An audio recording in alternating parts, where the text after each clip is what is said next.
Bienvenue à tous, mesdames, messieurs, une rencontre décisive, gouvernement, organisation syndicale avec au bout la revalorisation des salaires. C'est une victoire au bout de plusieurs luttes, même si avec un intérêt politique à la veille des législatives. Mon invité de ce jour, mesdames, messieurs, est Kassa Mampo, il est secrétaire général de la CSTB.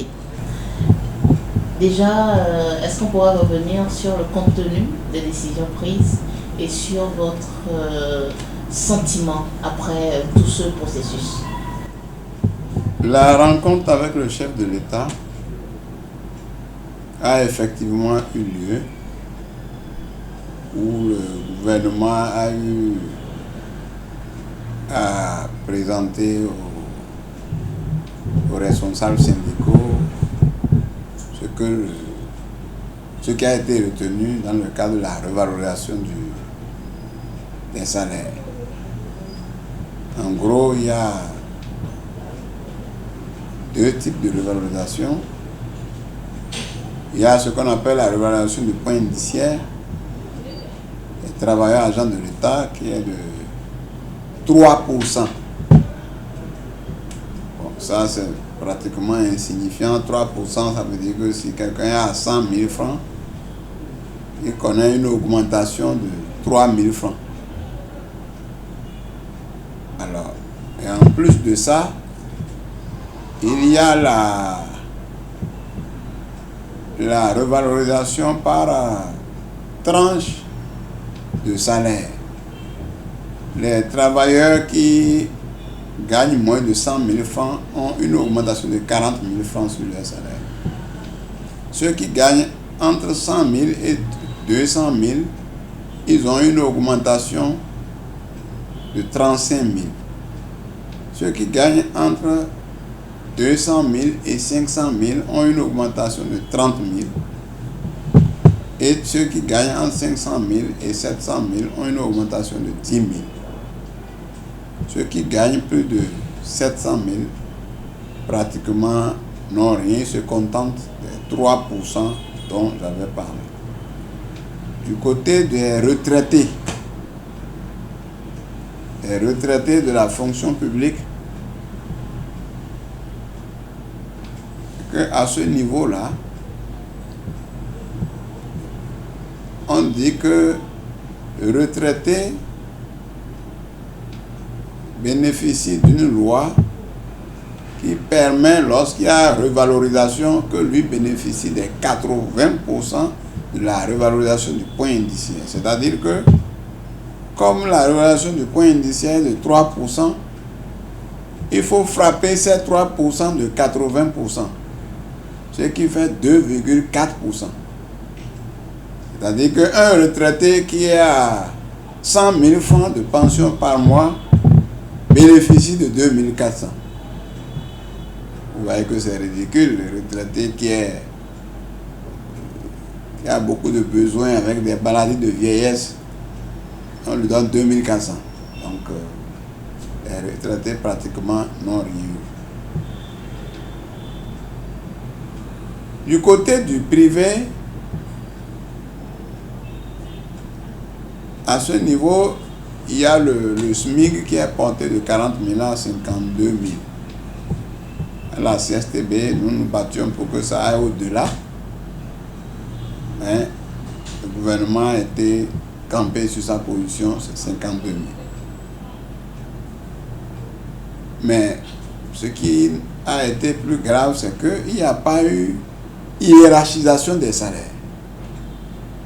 Nous avons insisté pour que lorsque le SMIC passe à 52 000, qu'on puisse dire, mais celui qui était à 52 000, lui va passer à combien?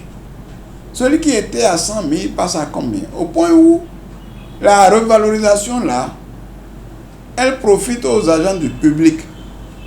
Mais les agents du privé n'en profitent pas parce que le gouvernement dit, le président de la République dit non, que bon, il faut sensibiliser les chefs d'entreprise privées pour que bon, lorsqu'on va augmenter le SMIC là, ils n'ont qu'à apprécier et voir comment ils vont augmenter les salaires de leur...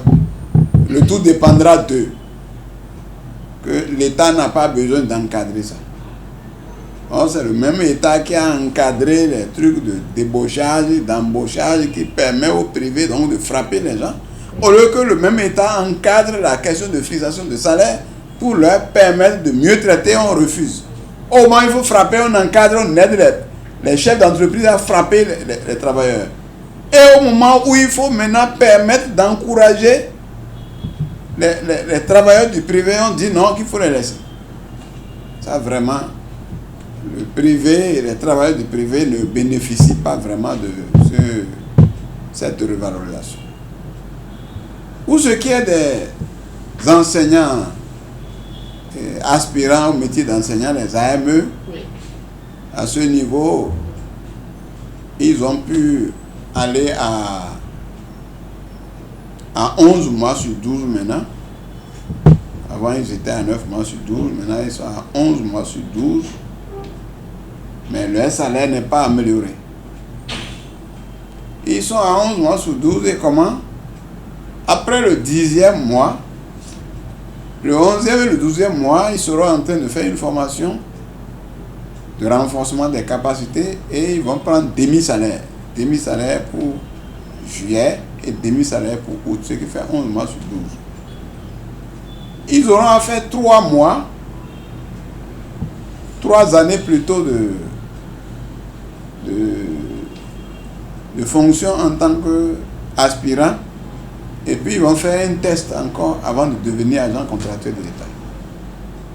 Vous imaginez, ils ont fait un test pour devenir aspirant. Certains même avaient déjà pris par l'école normale où ils ont eu des diplômes professionnels. Ils sont venus faire un test pour être dans la base de données pour devenir aspirant. Puis il faut attendre 3 ans pour faire un autre test avant de devenir contractuel de l'État. Donc pendant 3 ans, on utilise des gens titulaires de leur classe. Mais on ne les reconnaît pas comme étant agents de l'État, alors qu'ils sont agents contractuels de l'État. Au lieu de leur payer un salaire en bonne et due forme d'agents contractuels de l'État, on les utilise comme des prestataires de services. Un peu comme les gens des sociétés de sécurité sociale qui recrutent des gens et mettent à la disposition des structures publiques ou privées. C'est un peu comme ça qu'on utilise les aspirants, comme des prestataires de services. Et c'est seulement après 3 ans qu'on va les évaluer, ils vont passer un test et ils peuvent devenir agents contractuels de l'État. Et ils peuvent alors retourner au chômage. D'où les gens ne seront pas motivés pour bosser pendant les 3 ans. Bonjour les dégâts, c'est l'école qu'on est en train de tuer comme ça. Est-ce que alors, si on revient aux résultats, aux augmentations, oui. Les gens peuvent penser que l'État fait des efforts, mais en réalité, c'est le fruit des luttes. C'est le fruit de nos différentes luttes, des grognes, des réactions, des protestations, des meetings, marches le 1er mai, vous avez vu les gens.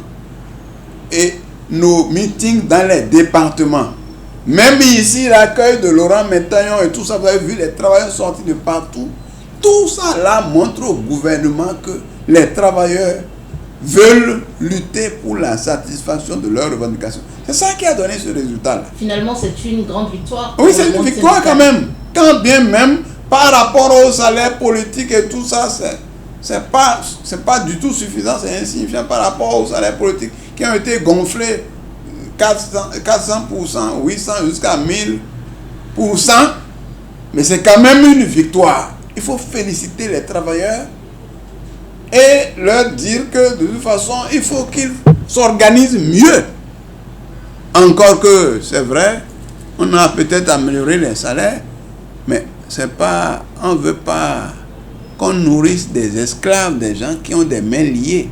D'où la nécessité de se battre pour les libertés. Mais, il faut se battre pour les libertés contre les lois liberticides là. Ce n'est pas des gens qui restent les bras croisés, on vient leur donner. Non, il faut nécessairement donc poursuivre le combat pour donc l'abrogation, contre l'abrogation de toutes les lois scélérates Puisque vous parlez d'embaucher de toutes les lois scélérates, aujourd'hui vous obtenez cette victoire à la veille des législatives. Est-ce que finalement l'intérêt politique ne prédomine pas dans le système en place? Oui, l'intérêt politique est certainement dedans, mais si on n'avait pas lutté, on n'aurait rien. De toute façon, vous savez, les gens qui vont aux législatives, quel enjeu il y a là? Il n'y a pas d'enjeu pour les législatives où on va à une assemblée où il n'y a même pas. C'est les mêmes qui seront là. Une assemblée où d'abord pour aller il faut avoir beaucoup d'argent, 1 500 000, 163 millions et quelques pour aller. Donc c'est une assemblée d'abord où il faut être riche pour être candidat. Deuxièmement, on n'autorise pas que tous les partis politiques compétissent. La preuve, le Parti communiste du Bénin, qui a fait toutes les formalités et autres, n'a jamais eu son récépissé. Donc ça veut dire que le pouvoir choisit ses compétiteurs. Et vous entendez ce qui se passe. Donc l'assemblée qui est là, nous voulions participer à une assemblée véritablement populaire où toutes les couches socio-professionnelles sont représentées. Où les travailleurs même sont représentés. Vous imaginez, si on veut voter une loi et que les travailleurs ont leurs représentants, des journalistes sont représentés, on veut voter une loi qui concerne la presse. Et il y aura débat et les journalistes vont défendre les aspects. Les femmes de marché vont défendre leur côté. Mais les partis politiques existants au Bénin sont ouverts à tout le monde. Vous ne pouvez pas, les travailleurs peuvent entrer dans un parti politique. Vous n'allez pas me dire qu'avec les législatives de 2023, il n'y aura pas l'opposition au Parlement. Il n'y a pas d'opposition. Il n'y a pas d'opposition. Je vais donner l'exemple. Le parti politique qui a amené la démocratie au Bénin, c'est le PCB, tout le monde sait. Est-ce que le PCB est aux élections? C'est le parti communiste du Bénin, tout le monde sait au Bénin. Même les plus jeunes savent que c'est le Parti communiste du Bénin qui a amené la démocratie au Bénin. Mais l'opposition ne se résout pas au PCB. Je donne un exemple. Oui. L'opposition, c'est qui? C'est qui les autres là, qui étaient tout le temps ensemble là? Quelle est l'opposition qui existe et qui n'a pas dénoncé, par exemple, l'occupation du Bénin par les troupes françaises? Ceux qui se disent opposants là. Vous les avez entendus dénoncer comment on appelle les troupes françaises au Bénin qui sont à Kandi là? Vous les avez entendus dénoncer les lois qui emprisonnent les grévistes? Ceux qui se disent opposants, qui vont aux élections là, qui invitent même les gens. Quand on a voté la loi pour dire que si tu vas en grève, tu peux payer une amende, tu peux être emprisonné. Vous les avez entendus dénoncer ça? Non. Ce n'est pas opposition pour opposition. Il faut des gens qui véritablement défendent les populations, défendent les travailleurs. Et lorsque vous dites le travailleur peut aller dans un parti politique, oui, le travailleur peut se retrouver dans un parti politique, mais nous voulons que les travailleurs aillent à l'Assemblée en tant que travailleurs. Comme au Conseil économique et social, il y a 4 sièges pour les travailleurs. À la Commission béninoise des droits de l'homme, il y a un siège pour les travailleurs. Il faut qu'à l'Assemblée aussi qu'on dise travailleurs là, envoyez-nous tel nombre de personnes. Vous venez là en tant que représentant des travailleurs et vous vous rendez compte aux travailleurs. C'est ça qu'il faut ici là. C'est vrai que le gouvernement, effectivement, tout ça peut avoir aidé, mais si nous n'avions pas mené la lutte, si nos protestations, nos marches, vous avez vu le 1er mai comment les gens sont sortis, hein? Même tout récemment le 11 novembre, vous avez vu le meeting ici à la Bourse du Travail, le 24 novembre, l'accueil de Laurent Métaillon, grand syndicaliste que vous connaissez très bien. Vous avez vu de la finance, vous avez vu les travailleurs. Le pouvoir lui-même sait que les travailleurs sont fâchés. Ils veulent la satisfaction de leurs revendications. Leurs conditions s'aggravent. Et pas seulement les travailleurs salariés. Il y a les autres travailleurs qui boudent. Les femmes de marché, les paysans. Vous apprenez par exemple que les paysans produisent du soja et ne peuvent pas vendre leur soja. Des gens au nord ou au centre du pays ont produit du soja. Et on dit de vendre le soja à 190 francs le kilo. Au Togo ici c'est 500. Au Nigeria c'est 500. Et s'ils veulent sortir du Togo, on les bloque. Même pour circuler dans le pays là, on les bloque. Même pour circuler dans leur région, on les bloque. Et j'ai appris même que des douaniers auraient été arrêtés parce qu'ils auraient permis que les gens dépassent la frontière pour aller vendre leurs soja. Donc tout ça ne permet pas, ça ne crée pas un climat d'aisance, un climat de sécurité. Finalement, et tous ceux-là que vous voyez là, qui se disent candidats de l'opposition là, vous les avez entendus véritablement se prononcer sur toutes ces questions-là, sur comment le pays est véritablement gouverné. Ils font semblant d'être opposants. Nous voulons une véritable... Il faut se battre pour qu'on ait une assemblée véritablement représentative. Une assemblée où les travailleurs sont représentés. Une assemblée où toutes les couches sont représentées. Parce que nous voulons aussi le pouvoir des travailleurs et des peuples. Vous voyez à l'assemblée, à l'université, lorsqu'on élisait les recteurs et les doyens et autres, c'était déjà la démocratisation qui a commencé. La CSTB fait partie de ceux qui se sont battus pour l'arrivée de la démocratie dans les universités. Mais nous avions souhaité que ça se généralise à toutes les sociétés d'État, qu'on élise. C'est ça qui permet de démocratiser, c'est ça qui permet de lutter contre la corruption. Maintenant, on nomme les amis de religion, les amis de parti, les frères et autres, puis finalement, plus rien n'est contrôlé, plus rien n'est correct. Une dernière question pour qu'on en finisse. Après les faiblesses de cette petite avancée dans la revalorisation salariale au Bénin, quelles sont les autres actions qui seront menées par les organisations syndicales pour qu'on obtienne, comme vous dites, du bien pour le secteur privé par exemple et pour d'autres organisations syndicales de travailleurs? Non, nous devons continuer la lutte. Okay. Nous devons continuer de mobiliser les travailleurs du public et du privé. Par exemple, aujourd'hui, il n'y a pas de liberté syndicale dans le privé. Le privé ne bénéficie pas de liberté syndicale. Surtout que il y a les lois que le président Talon a amenées. Je le lui ai répété hier. Que c'est lui qui a amené les lois qui fragilisent davantage le privé. Ou donc on dit on peut t'embaucher, de te débaucher quand on veut. Donc si tu te lèves pour réclamer un droit syndical au privé, le chef te frappe. Et il sort la loi, il dit la loi me permet de te débaucher même si tu n'as rien fait.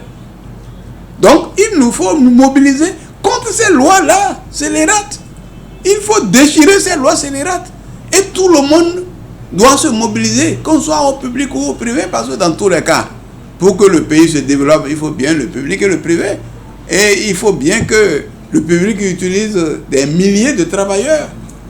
Et s'ils doivent vivre dans la précarité, s'ils doivent être à la merci des patrons, alors ils vont vivre comment? Comment le pays peut-il se développer? Donc, la CSTB est dans le public, dans le privé, dans le secteur informel, est partout, avec les femmes des marchés, et invite tout le monde à une mobilisation, à la poursuite des luttes pour la satisfaction de nos revendications, pour la création des bonnes conditions de vie et de travail dans notre pays.